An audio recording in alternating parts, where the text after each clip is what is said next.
Hello and welcome to OptinMonster.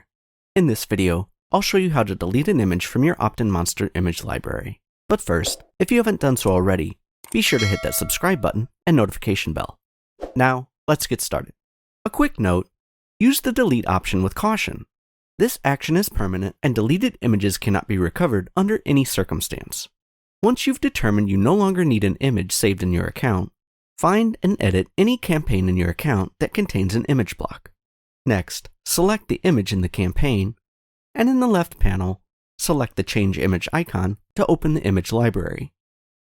Hover over the image in the gallery that you want to delete, and select the Delete Image icon to remove the image from your OptinMonster account. And that's it! The image is permanently deleted from your account. If you have any questions, browse through our helpful documentation.